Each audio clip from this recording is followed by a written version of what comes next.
실시간 순위입니다. 아스날이 승리하면서 토트넘보다 한 경기를 더 했는데 승점은 60점, 승점이 3점 많아졌습니다. 실시간 순위는 아스날이 4위가 됐어요. 그리고 오늘 맨유에게 3대1로 이겼기 때문에 득실차도 플러스 2가 더해지면서 토트넘과의 득실차도 좁혀졌습니다. 주중에 있었던 첼시전도 그렇고 오늘 있었던 맨유전도 그렇고 어려웠던 일정을 잘 이겨냈다. 물론 이제 토트넘이 잠시 후에 있을 브렌트포드와의 경기에서 승리를 하면 이 순위는 다시 이제 토트넘이 4위로 올라가고 아스날은 5위로 떨어지겠죠. 하지만 이 아스날이 지금 어려운 일정을 잘 이겨냈다. 결국에는 맨유와 아스날도 사실은 4위 싸움을 두고 벌이는 승부였잖아요. 이 경기도 사실은 승점 6점이 달린 경기나 마찬가지였는데 맨유는 오늘 경기에서 아스날한테 패배를 해버리니까 일단 아스날보다 한 경기가 적은데 승점이 6점 차이가 나버렸죠. 아주 많이 좀 차이가 벌어졌고, 그리고 토트넘과는 경기수가 2개 적은데, 2경기가 적은데 승점이 3점 차이가 나요. 맨유 입장에서 보면. 그래서 맨유는 남은 경기가 지금 4경기밖에 남지 않았는데 승점 차이가 좀 너무 많이 벌어졌다. 그러면서 지난 경기였던 리버풀전, 그리고 오늘 경기였던 아스날전을 모두 패배하면서 챔피언스 리그는 사실상 좀 어려워지지 않았겠느냐.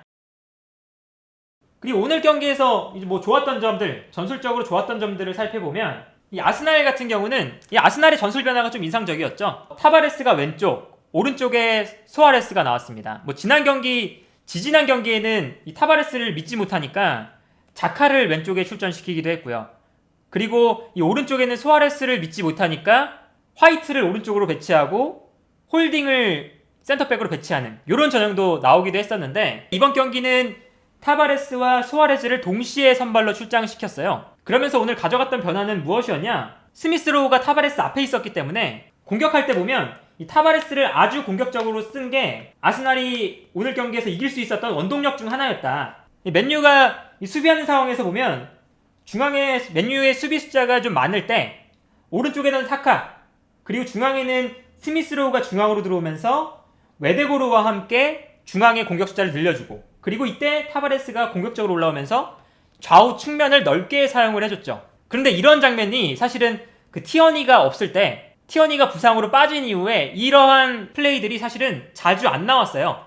아스날이 티어니가 부상으로 빠지면서 이 왼쪽 공격, 티어니가 올라와줘야 되는 공간이 너무 비어버리는 상황들이 나왔거든요. 그런데 오늘은 이 타바레스가 공격적인 능력은 뛰어난 선수니까 타바레스를 공격할 때 거의 왼쪽 측면 공격수처럼 사용했습니다. 그러면서 경기장을 넓게 사용을 할 수 있었고, 이게 경기 초반에 아스날이 득점을 할 때도 사실은 나왔었는데 이 타바레스 쪽에서 반대편으로 크로스가 올라갔죠. 그러면서 맨유의 수비가 오른쪽으로 살짝 쏠려 있다가 반대편에 있는 사카를 놓쳤어요. 그러면서 사카한테 공간이 나니까 사카한테 한 번에 방향 전환 패스를 해줬고, 여기서 사카가 슈팅을 하면서 데야를 맞고 나왔는데 이때 다시 타바레스가 어느샌가 중앙으로 들어와서 공격적인 역할을 맡고 있으니까 페널티 박스 안에서 세도를 해 들어가면서 득점을 만들어내는, 그래서 첫 번째 득점 장면을 보면 오늘 타바레스를 공격적으로 배치시킨 게 아스날에게는 공격할 때 아주 좋았다. 이 은케티아도 사실은 오늘 경기에서 참 잘했다. 은케티아가 전방에 나오니까 원래 이제 라카제트가 나왔을 때는 라카제트의 연계 플레이는 좋으나 라카제트의 페널티 박스 안에서의 득점력, 그리고 페널티 박스 안에서의 경쟁력이 참 부족하다 라는 비판을 받았었는데, 은케티아가 이 라카제트보다는 확실히 득점력이나 그리고 페널티 박스 안에서의 경쟁력은 지금 현재 상황에서는 더 좋아 보이고요. 그리고 이 은케티아가 연계 플레이를 전혀 못하는 것도 아니라서 라카제트보다는 분명히 연계 플레이를 그렇게 많이 잘하지는 못하지만 그래도 어느 정도 이상은 연계 플레이를 해주면서 연계 플레이에도 나쁘지 않다. 그래서 은케티아가 연계 플레이도 나쁘지 않고 페널티 박스 안에서 득점도 만들어 줄 수 있는 선수고 하다 보니까 오히려 지금 아스날은 은케티아가 지난 첼시전부터 선발로 나오는 것이 경기력에 많은 도움이 된다. 반대로 맨유 입장에서는 오늘 수비적인 측면이 너무 안 좋았다라고 볼 수가 있겠는데, 선제골 실점할 때도 사실 오늘 맥과이어가 못 나오면서 바란이 선발로 나왔잖아요. 바란도 이제 오랜만에 선발로 나온 건데 바란이 첫 번째 실점할 때 이 볼을 처리 못하면서 실수를 했고, 그리고 왼쪽에 있었던 텔레스도 흘러나오는 볼을 걷어내지 못하면서 실수를 했고 하면서 사카한테 볼이 넘어갔기 때문에 수비적인 실수가 첫 번째 실점 장면에 나왔고, 두 번째 실점할 때도 텔레스가 너무 무리하게 사카를 밀어내면서 사카한테 반칙을 범했죠. 그러면서 이제 PK가 선언되면서 아스날의 두 번째 득점 장면도 나왔고, 그리고 이제 세 번째 이 자카의 이 득점 장면에서도 맨유의 수비가 사실 문제였던 게 뭐냐면, 맨유가 늘 이제 실점하는 장면들을 보면요, 맨유가 수비할 때 너무 뒤로 물러나 있어요. 중원 라인에서 상대방이 중거리 슈팅을 할 때 너무나 쉽게 슈팅을 허용하거든요. 그래서 최근에 있었던 이 경기들을 보면 뭐 맥과이어의 그 몸에 맞고 들어갔던 슈팅 장면 기억하실지 모르겠는데, 그때도 너무나 이 중원에 공간이 크게 발생하면서 상대팀이 너무나 쉽게 슈팅을 했던 장면이 있었거든요. 이제 그런 장면들을 보면 공간이 너무 많이 난다는 그런 이 단점이 있었는데, 오늘 경기에서도 자카가 슈팅을 할 때 자카가 볼을 잡는데 자카를 막는 선수가 없었죠. 그런데 자카가 프리미어리그 내에서도 중거리 슈팅을 정말 잘 차기로 소문난 선수인데, 자카를 프리하게 놔두니까 자카가 당연히 좋은 슈팅을 할 수 있는 찬스가 만들어졌고 골이 나왔습니다. 그러면서 이제 이 맨유 입장에서는 수비적인 실수가 너무 많았다라는 게 문제였고요. 그리고 사실은 맨유도 오늘 이길 수 있는 찬스가 너무나 많았어요. 왜냐면 아스날의 수비가 불안했거든요. 이 아스날이 이 타바레스가 나왔잖아요. 이 타바레스가 나오면서 왜 수비적으로 불안하냐면, 타바레스가 올라갔을 때 사실은 이 왼쪽 공간이 비잖아요. 그래서 아스날이 보통 올라가면 3백을 만듭니다. 근데 여기서는 문제가 뭐냐, 이 3백의 오른쪽 중앙 수비수로 배치되는 선수가 토미아스가 아니라 소아레스라는 거죠. 그래서 이 타바레스와 소아레스가 나올 때 이 변형 3백을 사용하는데 아르테타 감독이 아주 어려움을 겪거든요. 그래서 오늘도 마찬가지였는데, 타바레스가 올라가다 보니까 이 소아레스 쪽에서 너무 많은 문제가 나왔죠. 소아레스가 이 3백을 만들고 있다 보니까 이 산초와 소아레스의 1대1 상황이 많이 만들어졌는데, 맨유가 공격할 때 이 산초가 소아레스를 무너뜨리는 장면이 너무나 많이 나왔어요. 그러면서 맨유가 계속해서 이 왼쪽에서도 공격이 잘 됐었고, 그리고 이 수비 밸런스가 살짝 무너지다 보니까 이 타바레스가 수비에서 복귀하는 속도가 느릴 수밖에 없거든요. 타바레스는 이 왼쪽 공격을 책임져야 되니까 정말 경기장 끝까지 올라가는 포지션이었어요. 그러다 보니까 타바레스가 공격적으로 많이 올라갔을 때 이 오른쪽 공간이 많이 났죠. 그래서 엘랑가를 이 오른쪽에 배치한 것도 엘랑가의 스피드를 활용해서 타바레스 쪽을 공략해라, 요런 거였는데, 이때 타바레스가 엘랑가 쪽으로 패스가 맨유가 이루어질 때 타바레스가 뒤늦게 따라가면서 엘랑가를 막지 못하는 장면이 오늘 한 두세 차례 정도 나왔죠. 그러면서 엘랑가가 정말 결정적인 찬스를 맞이했었는데, 엘랑가가 여기서 득점을 하지 못하면서 또 득점 찬스를 많이 날렸고요. 실점하는 장면, 맨유가 득점하는 장면을 보면 호날두가 타바레스 앞쪽으로 뛰어 들어가거든요.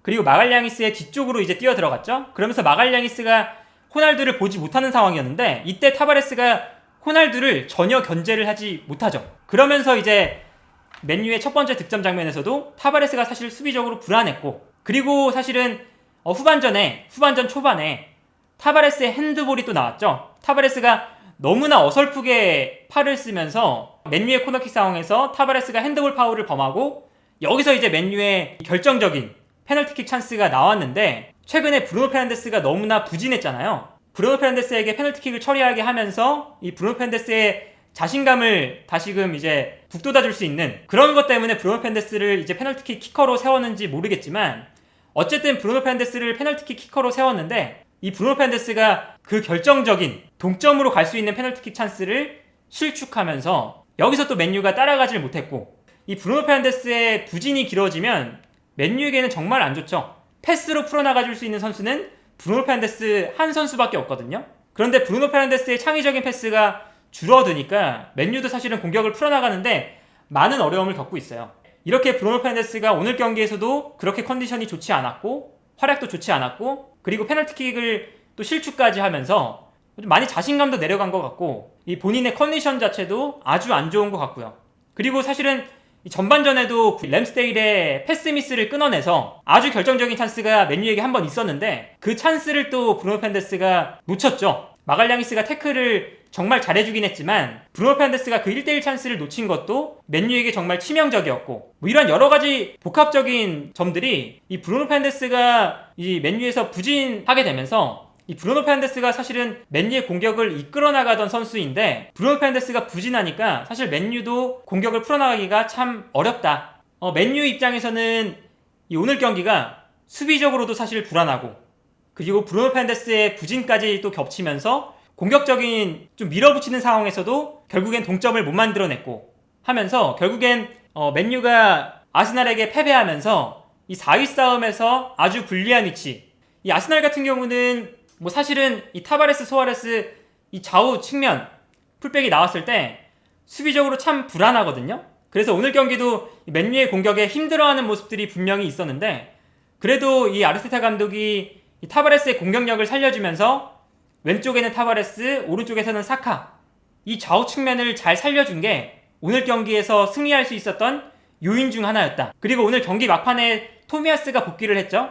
그러면서 이 오른쪽에는 그나마 토미야스가 복귀하면서 타바레스가 공격적으로 올라갔을 때 아스날이 이제는 정상적으로 3백을 만들어줄 수 있는 전술적인 옵션이 생겼다 라는 것이 아스날에겐 아주 중요하고, 그리고 아스날 입장에서는 주중에 있었던 첼시 그리고 주말에 있었던 맨유전까지 승리를 하면서 4위 싸움을 다시 할 수 있는 충분한 상황이 만들어졌고요.